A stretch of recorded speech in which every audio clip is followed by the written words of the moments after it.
screen center stage. That man looks like he's been popping popcorn for years, but where some use tomatoes and others use thumbs, we use the stuff that gets you drunk. This week is apparently brought to you by Yingling and the lager, one of the most underrated lagers in the game, for sure. It's becoming rated. And the price dictates it. What's up with this inflation bullshit? Yes. Strongbow Dark Fruit Cider is also on the stage today. Strongbow. And Jordan's Invisible Man Lager. All right, so this week we had a title, I guess that would be considered a children's movie as our butter on top, but it had so many more themes at play than just being a children's movie. I'll go ahead and get us kicked off because I feel like I always put Jordan on the spot. I will tell you, this movie immediately hooks you in with a nostalgic opening. Some would say reminiscent of Up. Very reminiscent of the opening to Up by Disney. And it's another story of giving you something to believe in and a reason to believe in it. It is a better version of Drop Dead Fred, if I may. Much better version of Drop Dead Fred. But I didn't like Drop Dead Fred. Josh, you look like you did. It was there. Judging by your general appearance. It was there. But I'm just kidding. I'm just kidding. You look like you stink.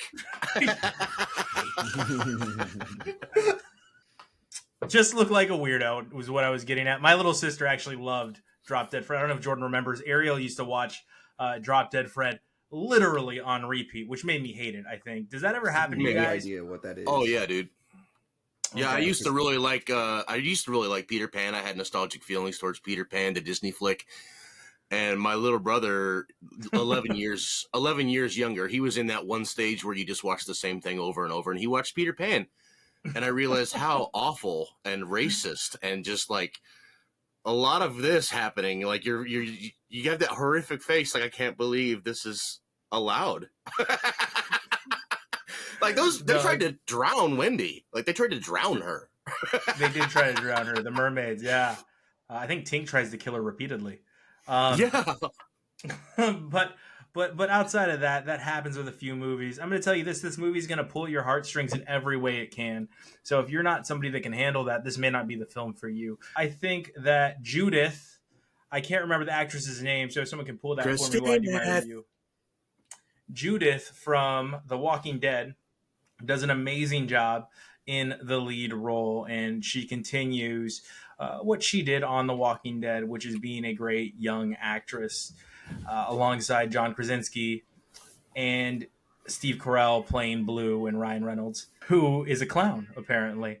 And they do a great job in really creating this entire world and really playing into the children's imagination. They attack that tween stage in the movie with her being 12 years old and saying that regardless of how old you are, whether you're an adult or a child or a tween or a teen, we all need something to believe in. Don't stop. I think it's important that we always rediscover our childhood, and this movie really pounds that home. And it also lets you know, hey, take time to care about the people while they're in your life. Don't live your life not acknowledging that they're there. Understand that every moment is valuable, whether it be somebody far away. Take the time to say, hey, what's up? I love you. Happy birthday, Josh. Or take the time when they're right next to you to not take them for granted. So overall, I'm going to give this movie a popcorn and 2.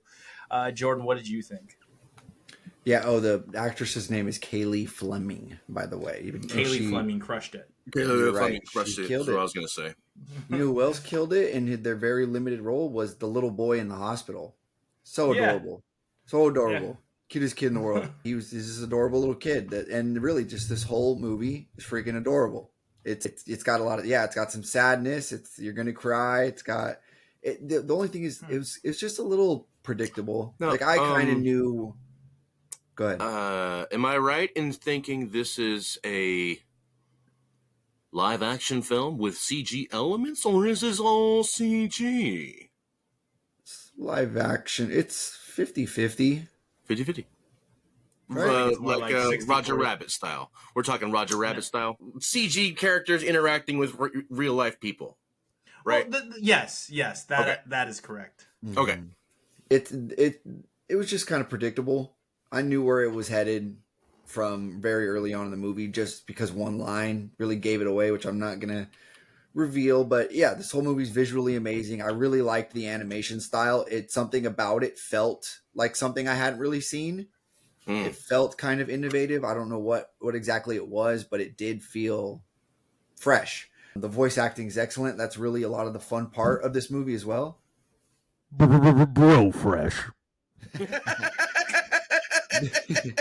The acting, the voice acting is great, and that's a lot of the fun in watching this, is trying to guess what actor's playing which character. Like trying to I know that voice, but I can't put my finger on who that is, because every character is a huge actor. Ryan Reynolds, I give him props because he tones down his Ryan Reynolds to a level where it's not too much. He's not Deadpool. Yeah, exactly. Which he kind of it's kind of like Robert Downey Jr. in every movie he's in. Like I mentioned, he's just playing himself. Basically, they just kind of let him. It seems like he's not on a script and he's just doing whatever he wants. Yeah, like Bill Murray in Kingpin. He kind of just like, I'm going to play the character like this. Yeah. So Ryan Reynolds did a good job. He really he nailed this one. Most of the movie, you're not exactly sure like what's going on, like in the sense of pushing the narrative. It's kind of just like all this fun and frolicking and stuff, a lot of that stuff going on. But you don't mind, because it is just so fun. You're just having so much fun watching it. You're just like, I don't really care if what's happening right now isn't making a lot of sense. It's just great.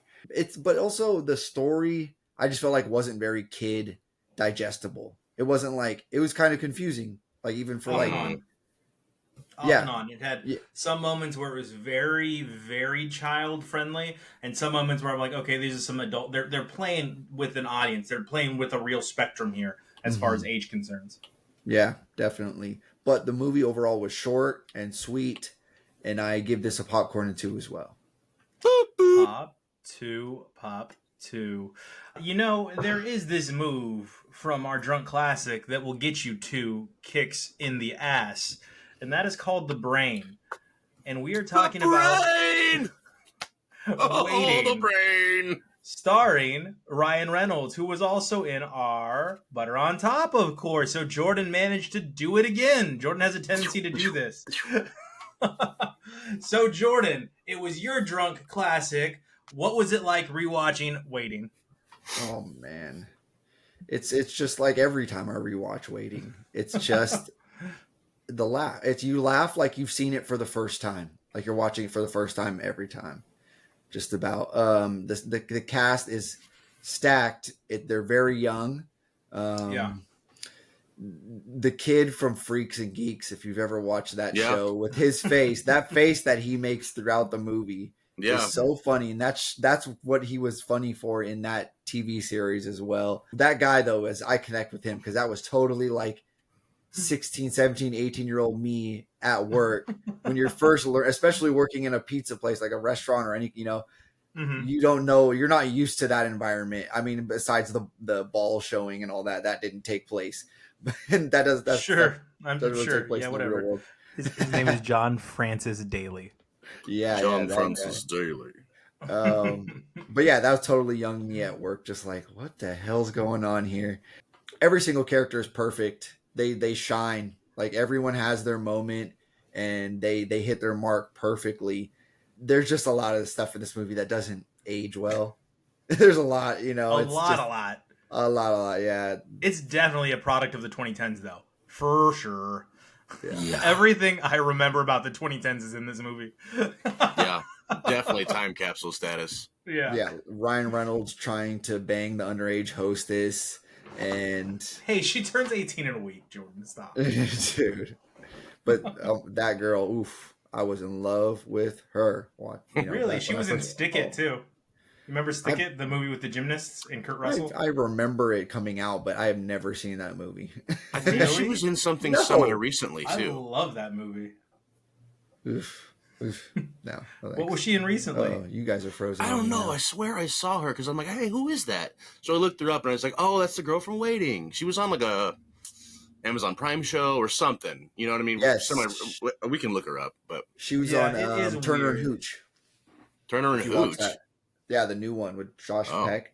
Oh, I don't know. Wow. I thought you might have watched that. She is in Turner and Hooch. You nailed it. Hmm. But she's a Hallmark Christmas movies girl now. That's probably where I saw her. Yeah. And Yeah. she was in the much viewed Still Waiting. Waiting Part 2. Oh, everyone saw that one. Of course. But yeah, she is now a Hallmark Christmas movies girl. Good for her. Yeah. Easy money, dude. Yes, I would do it. Are you I would do that joking? in a second. I'll be the Like, wacky side character who's like, hey, you got to get back to your hometown. You're basically a teacher for the movies. You only work one season and then you're off the rest of the year. No. Make 3 movies, bing bong. Go ahead, Jordan. This Sorry. whole movie is quotable. Yeah. And just I love the ending where the guy John Francis Daly, whatever his name was, something like that. You got it. When he goes off on everyone at the party, and just like, you people are Clerk style. Yeah, you people are like, that's the conclusion. I love it. I give this movie a God. I want to give it a popcorn and 2. It's just it's well made. It's not just it's a lot of the toilet, really raunchy humor and all that, but it's a good movie. It's got a good narrative. Why? You know why you give it a pop and 2, Jordan? Huh? Bros don't care about political correctness. Yeah, I mean, it was of its time. No, it was. It's very much like Josh said. It is a time capsule. Josh, what were your thoughts? And I'll just play ping pong with you. A little bing bang, oppo Yes, boppo, if you will. Oppo boppo. Yeah, definitely time capsule movie, and time capsule very much for me specifically. I know this is not a singular experience. Everyone who's worked in a restaurant can definitely relate to this, or customer service in general. I was a waiter, busboy first, so I was the kid. I was the kid at Chili's for like 3 years, and I just thought these were the coolest kids in the world. So like the place I worked at had like 20-somethings that are just finishing up college, so they were like just like these cool kids to hang out with, and I was the little kid. And then I move on. I'm serving tables over there, and I served in a college town, so it's all kids, and they're all my age now. So felt like I was like Justin Long. You know what I mean? Yeah. So like Yeah, I this really is peak Justin Long too. For sure. I've been these characters at different points. Right now, I think I'm around currently the really angry lady. Alana Ubach. Doing the Sunday. I hate her. Anyway, so there's a lot of that for me. So very nostalgic in multiple ways. I'm the same way. It's extremely problematic, and I don't know if I'd suggest this per se to anyone who hasn't seen it, but like, I think they also bring it home in a good way. Like, we know we're doing something stupid. We know we're doing something awful. Yeah. Besides our generation's Porkies. Besides the homophobia, there's also like extreme violations of just workplace discord. Yeah. You know what I mean? Yeah. Like, you don't do that. But I've done stuff like that. Like, we had this one thing. You don't do that, but I did it. I mean, not like that. I've done the brain to you. I'm pretty sure, Fry, at some point. But I've seen so many penises in my life. But besides the sexual stuff, like, we've done much tamer versions of this in a lot of places I worked, and it's stupid little games that get you going, and that's the point of that. They bring it home in the end with that, so that's pretty cool. But we had one where we would just like throw stuff at the dish guy, and the dish guy would throw stuff back at us. And one day he was, like trash, like just being a dick, but it was all in fun. But one day he threw a raw chicken breast, and it was butterflied open, and it hit me right in the face like a face hugger. And I slipped because there was ice on the floor. I almost broke my back. Oh my God. It was great. That's for free there ever since. Anyway, so yeah, enough of the personal stories. I really relate to this, but I do love how it was super stacked. Cool to see Ryan Reynolds where he's not quite got his swing. He's post Van Wilder, but he's like, he's not Deadpool yet. He's like right in that between Very funny movie. It was interesting to see. I think his name is Rob Benedict, who plays God in the Supernatural series. Chuck. Yeah, you took one of my lines. You took one of my part. Yeah, he does. Yeah, but I love his character because all these characters are real, authentic characters that are, like you said, Jordan, well rounded out. Like they have little tiny arcs for themselves, and they Is it interweave. real? He can't pee because his penis is just too good. That's essentially the theme of his character. So funny. So funny. Like his penis is just so great that he can't pee in front of people. I never made that connection. That's funny. Yeah, I forgot about that part entirely until I watched it this time. It was the whole urinal scene was fun. It's so funny, man. It's a funny show, and I'm extremely biased, like I said, because like I feel like I have been Justin Long, and I'm currently actually Keckner. That's probably who I am now. I'm a manager now, so I'm probably Keckner now. Hey, you want that manager job? Anyway, Popcorn and 2. Oh man. Popcorn and 2. Well, Andy Milonakis had a moment, and I forgot Andy Milonakis had a moment. But the rap video at the very end in the credits is great. It is. If you watch all the way through the credits, that rap video is so good. I loved it. I also politically incorrect, terribly politically incorrect rap video. But I mean, yeah, everything's bad. Like I'm just being real with you guys. Everything's bad. Homophobia, misogyny. Workplace candor, all bad. Everything's bad except for the movie brings you right back to a time. Came out 2005. I was playing varsity football, so you know what was the fun game we all did to each other? This one, because everyone in our locker room saw this movie. So everyone was like, "I got him with the goat. I was standing on the sink, or I was in the shower and he saw my brain." Like legit. Like welcome to male football. That's what high school football. Yeah, if you were locker wondering, room talk doesn't really exist the way that they've said it online, but we do a lot of nude stuff. There's a lot of naked stuff. Same with the military. I'm not going to tell you guys too much about this story so as not to incriminate anyone. Let's just say Josh made some friends on one of our reunion trips together. And Josh does that. Josh likes talking to people. So he makes some friends, and it was our first night there. We're like having fun, playing drinking games together and, wrestling. And the next morning, this guy comes down and he goes, "Hey, man, like, I don't care or anything. Like, I either way. But, like, y'all gay?" And Josh starts laughing. He goes, "Nah, dude, we're just white." And I was like, that was so funny. It was so perfect. For me, it's so good to see Luis Guzman in anything. Luis Guzman's character. Like, that was a great role.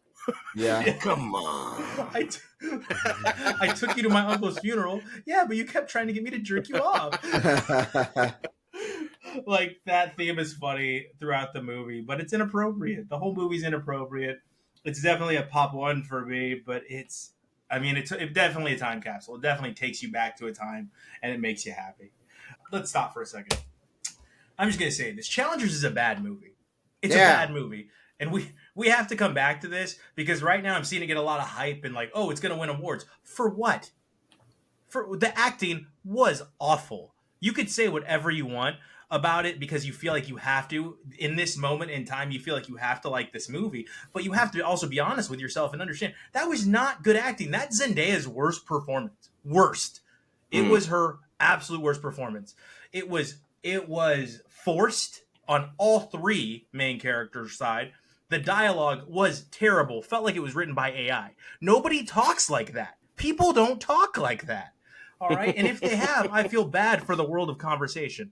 Everybody wearing the "I told you" shirt told us what? What a terrible slogan. Terrible. I told you? For sports? I told you. I told you. Remember Told that me line what? in the movie at all. No, it's on all their t-shirts. And now it's a t-shirt everywhere. I told you. It's the main slogan on every t-shirt in the movie. I told you. I told you. During athletics. It's dumb. But also, this is going to have a moment, and I'm really scared. Like, you're telling me that it has great camera work. It has terrible camera work. It's going to make you dizzy. I hear it has, I've been reading, it has amazing sports scenes that suck you in. In what world? No. These tennis matches were awful. And let's just talk about what everybody waits for. The end of the movie. We want it to hit. This movie has one of the worst endings in cinematic history. Come on! Are we joking? That's literally the end of the movie. Oh, and by the way, if you want to get really technical, the dumbass touches the net. The top 10 tennis player hits the net when he jumps over. So he loses, idiots. All right, go ahead, Jordan. Yeah, that movie is at the top. That movie's at the top of my 3 worst movies of this year. Oh yeah, you got a list? Yeah, it is worse than Scargiver and worse than Night Swim are my top 3 worst movies. Ooh-wee. Challengers was worse than Night Swim. Yeah. Anyways, I started off this week watching The Book of Clarence on Netflix. It is produced by Jay-Z. It's starring Lakeith Stanfield, who I think he's good in everything. He draws me in. He draws me into movies, whatever it is, I'll watch it. But he picks some really pretty out there stuff. Yes. A la Sorry to Bother You. Yes. Oh my God, but that movie's crazy. I love that movie until the last 15 minutes. Until Ethan Hawke. Yes. Harder They Fall was kind of a strange role. I mean, no, it's he's the bad guy, but like he played it strangely. And then think about Get Out. That's technically a pretty strange movie. Yeah. Yeah. He likes he's a weirdo. Artistic stuff. Josh, have you not seen Sorry to Bother You? No, I keep meaning to. Oh, you need to watch it, Josh. You have to watch it. Yeah, the fight between the two best friends that is so memeable, and obviously it's a meme. But like, your mom looks real nice today. Yeah. That's awesome. Did you wear that to I've church? seen that clip. Yeah, yeah. It's just funny. Go ahead, Jordan. Sorry. Yeah, it's people you probably recognize from a whole bunch of things. It's featuring James McAvoy in a very small role. And Cucumber Patch as White Jesus in this, and that the whole movie is about the black, more accurate black history of Jesus, but it's not. It's parodied. It's parodied a little bit, like Cartoon Network. Yeah, but not that parodied. Yes, that Black Jesus. Yeah, not that parodied. This is actually trying to tell like a real story, but there's just some dark humor in it. That's the thing with this movie is you can't get a grasp on what the tone of this movie is supposed to be. If it's supposed to really make you be thinking, is it supposed to be like a parody or just humor? It uses like old timey vernacular, but it kind of forces it. Like it doesn't. It's not really written well, and nobody delivers it well, like convincingly. It kind of really seemed like everyone was just kind of phoning that aspect of it in.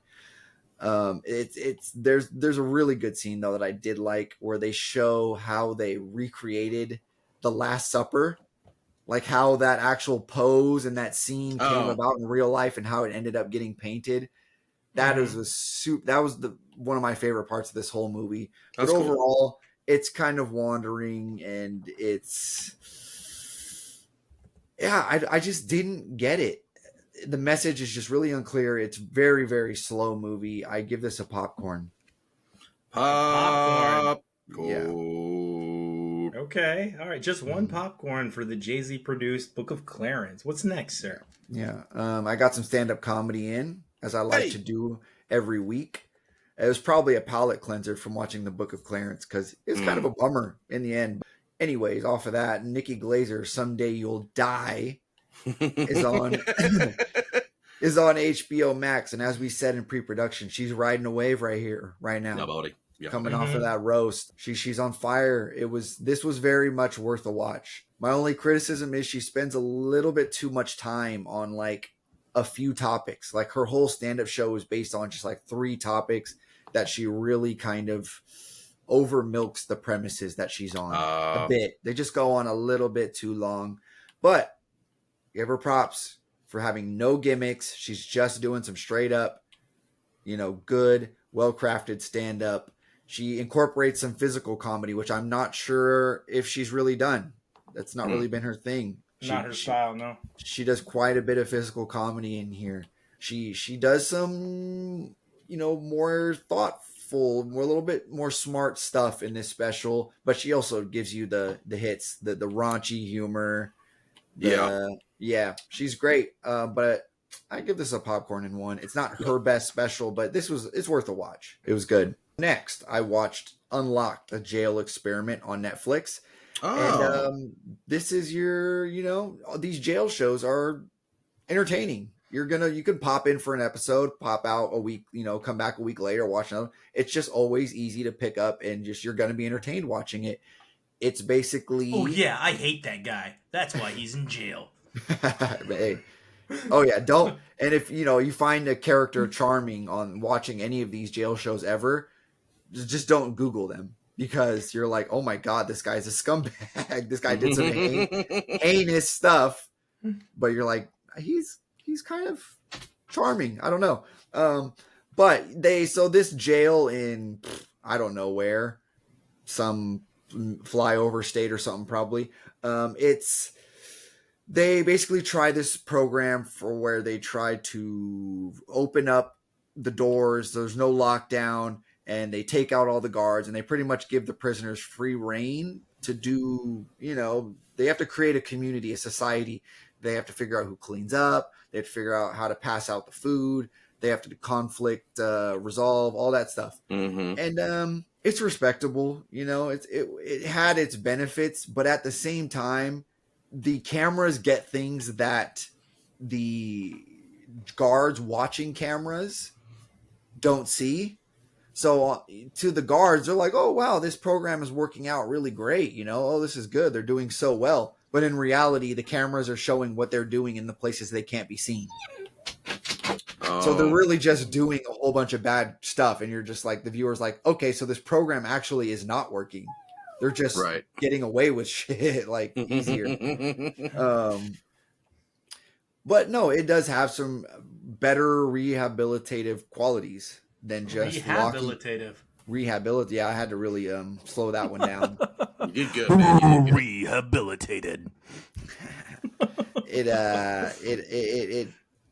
It does have its benefits, though, for sure. Rather than just locking people up in a solitary confinement for 23 hours a day, that's not gonna encourage anybody to get out and go try to be a member of society.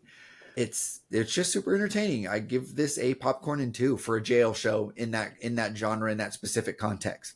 Good. Pop plus 2 for a Jordan show. All right. Yeah. What's next? Okay. I watched the American Society of Magical Negroes. Huh? Me too. And that is the title. Not a word I use. That is the title. That is the title. And it explains it right at the beginning. If you're wondering, just YouTube beginning of the movie. Yes. It is. It's on Peacock. And let me say, this is a ridiculous, one of the worst just general premises for a movie you will find. What, wizards? Really? Wizards? You don't like wizards now? No, I'm just playing. Jordan's right. No, you know what I'm talking about. Yeah. I'm just playing. Jordan's right. It's not about wizards. If you think it's about wizards, they got you, bitch. Well, I was really excited to see this movie eventually, just because the trailer looked so funny. You'll like it. Will I? Yeah. Oh, it's just so. You probably will. Yeah, I'm gonna say I gave this. In saying that, I didn't mind it. It's just the actors didn't do a terrible job to me, Jordan. I thought the actors were fine. I thought it was just so heavy-handed that it takes you out of the movie. Yeah, the actors were fine, but it's just, who heard this premise for this movie or read this script and was like, I want to be attached to this? Tyler Perry. Yeah. Did he have a hand in this? I don't know, but I wouldn't be shocked. We must assume. Just absolutely ridiculous. Like this passed through different layers of production, and people were just like, "Yeah, let's keep." Like they just kept going with it. I don't know. Yeah, David Allen Greer was fantastic in this movie. Okay, at least we got that going for us. Really shined. Held back, like how we talked about Ryan Reynolds in Waiting. Same for David Allen Greer in this film. Very nuanced. Yeah. David Allen Greer, very good. Mature. Let me say, it had some insightful messaging, some things that are, it's okay, we got that out there, that's good, okay. But then, they just keep hammering you in the forehead with it, just over and over, or they waterboard you with it. and it starts to become like slightly annoying. But the ending, the very, very ending, the little surprise, little twist is very fun. That was clever. I shockingly wasn't expecting it at all, but I was like, that's good. You got me there. In the perfect world, all the geeks get the girls. Yeah, it ended me with a little half smile. So, but I still give this movie a popcorn. Me too, popcorn. One less review for me. All right, what's the last film you had, Jordan? I watched something you watched, some Oscar bait. It was American Fiction. Yeah. American Fiction with Jeffrey Wright, and his sister was Tracy Ellis Ross, right? Yes, Tracy Ellis Not Ross, mistaken. but she's not in it for too long. No, she is not, and that's a shame. I don't think the movie needed that to happen. I agree. Really, yeah, it was unnecessary, and she's a good actress, so should have kept her in it at least for a bit longer. Could have happened a little bit later in the movie. I love that he's watching Get Rich or Die Trying, and and it's such a great scene in the movie. Don't show no love, because love will get you killed. Great scene, love that. I'm against the grandpa, and I'm proud of it. Yeah, super underrated, fake biopic, dramatized biopic of a rapper. Just a great that's a good movie. Get Rich or Die Trying. Anyways, not bad. I like the part where they teach you exactly how to cook crack. Yeah. Yeah. And he's rapping. He was rapping in his thing, and she's like, "I can't. My voice don't sound right." She's like, "No, it's got more pain in it." He's like, "Yeah, that hits you, yeah." Yeah, I'll whoop your Hits you head, right, boy. Hits you right in the biceps. It's this. Okay, back to American Fiction. Outstanding dialogue, lots of interesting angles. They keep adding just a different perspective and a different angle. That it's good. What's his name from This Is Us? Sterling K. Brown. Sterling K. Brown just kills it. Yeah, his monologue is amazing. In the pool party, his monologue is phenomenal. Yeah, he steals every scene, and that's a lot because these scenes are heavy, and there's Jeffrey a lot Wright's of good, great. There's a lot of good acting, and it's crazy that Sterling K. Brown can really just pull you into him in every scene. It's enjoyable. Most of the movie is pretty enjoyable, but it's just it's not entertaining, and I get it. Not everything has to be, but I don't know. It's just I didn't like the movie all that much, but it was a good movie. But I personally, it wasn't my cup of tea. I just was like, I want this to be over, kind of. I don't like it. I want it to be over. I want to move on with my life. Popcorn and 1 for me. Popcorn and 1 versus my popcorn and 3. No, 3? I loved it. And good movie. I get it. I get the popcorn. I reviewed 3. it a while back. I understand. I thought the writing was fantastic. I thought it was subtle and it was heavy where it needed to be. All the acting was amazing. Like, there was not a bad actor in this film. Excuse me. It was just a lot of fun. It was funny too. It was like closet funny. It had so much humor in this movie. It was very funny. All right. Oh, Issa Rae is great too in American Fiction. I love Issa Rae. Yeah. All right. So, what was I watching? Well, I watched The Iron Claw, which Jordan has already reviewed. Jordan gave you a great review, so go back and watch that episode. He is right. It is a popcorn and 3. It should have gotten more Oscar buzz. Significantly better than Challengers. But there was one line that I wanted to quote here, and it'll rip your heart out. And it was Zac Efron, and he says, his son asks why he's crying, and he said, "I love seeing you play with your brothers." And he goes, the son says something back, and he goes, "I used to be a brother," and that just like rips your heart out. Oh man, like, "I used to be a brother" was brutal. That scene. was a rough line. Yeah. This movie really does suck you in and make you feel the pain of this family, make you believe in family curses. It is really good, really well acted. It is not a happy movie by any means, but it is a great biopic. Some people call it biopic. I don't care what you think. Say whatever you want. The next movie I saw was Where the Crawdads Sing. I gave this a pop 3. I think Josh also gave it a pop 3. It's at really least a good. pop 2. Yeah, it's really good. It's a really good movie, significantly better than Challengers, and was not nominated for any awards. I've been told Uh, repeatedly to watch this movie, and I don't know why I won't do it, but I think I have to. Two pop it's threes. It's good, dude. It's good. Yeah. I mean, it's a it might good not be movie. a pop 3 for you, but it's a dang good, just well rounded out, great story. Okay. Anyway. It is a great story, and it's very well written.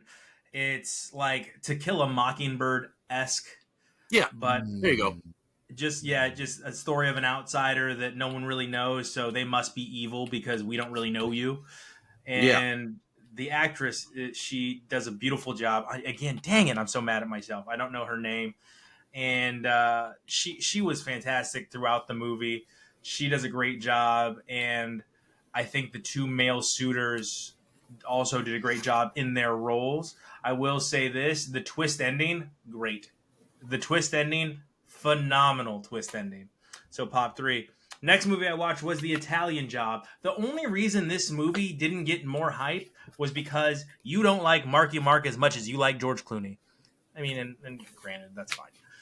But it's just as good as Ocean's 11. I'm sorry. Like, it is. It just has not as good of actors in it. It's, Seth Green. Mos Def is a great actor. If you don't know how good of an actor Mos Def is, go back and watch his work. I had a bad experience. Edward Norton. Edward Norton's great. He's apparently terrible to work with, but he's great. I like how much things have changed and how quickly things have changed. Like what we consider to be a big TV now. He's like, that's 45 inches or something like that. It's a huge TV. I'm like, what? Or the hardware that was required to make those speakers boom like that. Like, that's like a lot of poundage. Yeah, it's a lot. And the hacking software, how he's hacking in a terminal, like in a baggage claim, like airport Wi-Fi is just that good. Yeah. It's a lot. And this is also a time capsule, but I think it introduced the world to the Mini Cooper, if I'm not mistaken. Yeah. And it really had Marky Mark and Charlize Theron take off on rocket ships after this movie. Yeah, especially Charlize Theron. Yeah, it's a pop 1. But wow, good movie, fun movie. If you just need a heist movie and you just want to have some fun, kill some time, this is a good movie for that. She's Out of My League, a rom-com. I can't just let Josh review How to Lose a Guy in 10 Days and not talk about another rom-com of my own. So She's Out of My League is a fun movie with Jay Baruchel, and he is a nerd. And again, in a perfect world, all the geeks get the girls. I think this movie introduced us to the point system. I might be wrong, but what do you guys think? Point system. Yeah, like if you're a 5, you can only date a 7, but if you're a 7, you can get up to a 9. I really doubt they invented that, but I think they honed in on the concept. Introduced us. Yeah, it was an early proponent. It may have been a lot of people's introduction to that. Yeah, but their particular spin was pretty iconic, I'd say. Yeah. It was elaborate. It was definitely elaborate. Like they go through that. That's like a 5-10 minute scene where they're going over the point system in a bowling alley. I don't like the self-sabotage that he does to himself in this movie quite a bit. Because honestly, if I was in his shoes, I would just feel lucky and do everything I could to not screw it up. But perhaps the screwing it up is the humanizing factor in this movie. How no matter what, no matter how good he's got a self-sabotage. So I've been there. there you go. I think we all have to some extent. I haven't been there with women, but I've definitely been there with careers or jobs where I'm like, nope, things are too good. Burn it. Or sandwiches. Like, I don't think I can finish that. I'm going to overdose the bread. The shaving scene is hilarious. I will say that. It is much funnier than American Wedding's shaving scene where he's getting all cleaned up for her. And he's got to bring in his boy to shave him up. Mm-hmm. That was pretty funny. That part had me dying, and how his boy is like a walking Disney movie. That also had me dead. Like every time he talks, and like how he's like just smitten because a girl found him attractive, and I think that's funny. I think that's also funny for the character he's playing. Like, ooh, a little boost of serotonin into my brain, a little boost to my ego that was needed. I give this movie a pop 1, but it is definitely a funny rom-com. Probably also a lot of outdated language and verbiage. But it's an old movie. That was it for me, Josh. What were you watching? Well, I think you watched something else, bud. I think you watched something that I watched, and I think that was X-Men. The finale. It dropped. X-Men. Hey, buddy, let me tell you something. You know what it is, Josh? Right now. Josh, X-Men is a Bro tune. Bro. Mm-hmm. The X-Men 97 series so far is one of the greatest things MCU ever did.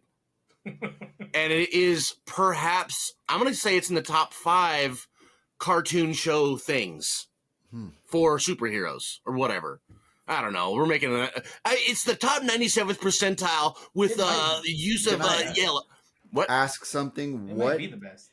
is this? It might be the best. Is this literally an old show that's being re-put out, or is this a new original? Allow me to answer that for you, sir. I don't get it.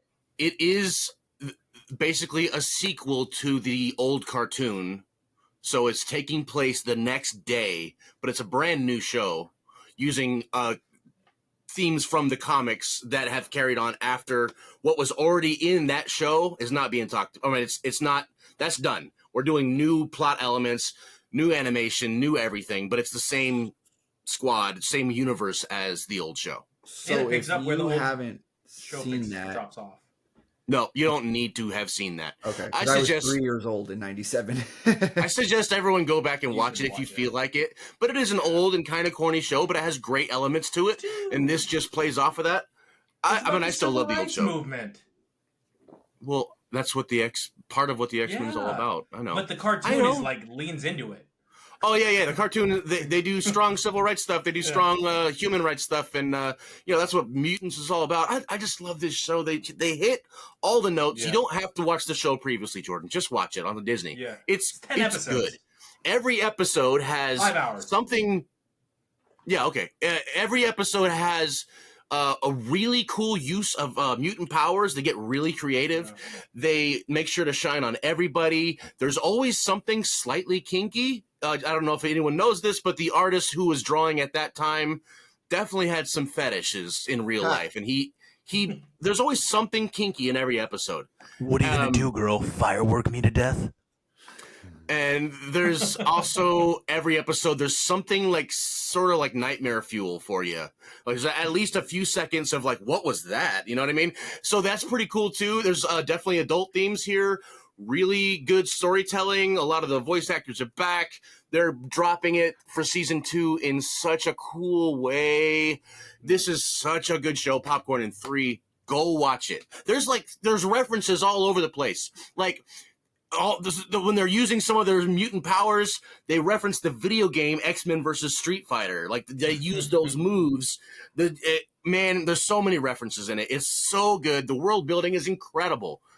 I'm gonna take a nap now. Popcorn in 3. It is a popcorn in 3. It picks up right where the previous X-Men cartoon left off, if you're paying attention. It also is a very famous storyline, and I reminded Josh of the storyline. I didn't know what storyline they were going after until episode 9. Once I saw what happens at the finale of episode 9, I was like, dude, you know what they're going for right now. And I was right, because if you watch the end of episode 10, you see, and they're gonna do some really cool things. They're dipping into some Kang types of themes. I was really hoping for Onslaught, but I think Onslaught will be a season 3 scenario. But this is gonna be good. We're gonna have so much. Yeah, we're gonna have so much. Omega Red's out of the cage. Like there's gonna be so much. They've alluded to Doctor Doom. They've shown Mr. Fantastic. They've shown Spider-Man, Daredevil, Captain America showed up. Yeah, Iron Man. Doctor Strange was there. Like they're getting in it. Anyway, they're creating another universe. They're creating a cartoon universe now, which is great. It's all going to be good. Pop 3. Well, guys, for the Drunk Classic this week, I am going to go with a movie that is in every salesperson's arsenal, every single one. This week, we are watching Alec Baldwin deliver monologues, and we're going to see a young Giovanni Ribisi and Vin Diesel. We're watching Boiler Room. Oh, you almost got me. I thought you were going to do something else. You seen that, Jordan? I saw it when I was a kid, so I'm gonna call it a no. Not really. Not really. Not really? Okay. Yeah. What about you, Josh? I've seen it a couple times. It's a great show. Our butter on top this week is going to be one. Sorry, I was just thinking about how Jordan suggested Garfield, and my head exploded. I'm gonna watch Garfield. You will get a Garfield review next week as well. To be honest with you. All right, so our butter on top this week is one of the most anticipated films over the last 5 years, I believe. It is going to be Furiosa. Mad Max Furiosa. It's got such a great cast. Chris Helmsworth, Anya Taylor-Joy. Anyone have any closing lines? Closing lines. I'm gonna give a very early shout outs because I've been talking about this movie to everyone who will possibly listen. The 8 Show. If you're a fan of Squid Games, I don't know if it's gonna be any good in the end, but I'm 2 episodes in, and jump on this bandwagon before it gets spoiled for you because this is a heater. I think. The 8 Show. The 8 Show. The number 8. The 8 Show. On what? Netflix. On Netflix. Okay. Cool. All right, Josh. At Popcorn and Beers, hit us up, baby. Oh, yeah. All right. So remember, we're here each and every week, dropping every single Tuesday. Until then, we will see you at the movies. You get the popcorn. We got the beer.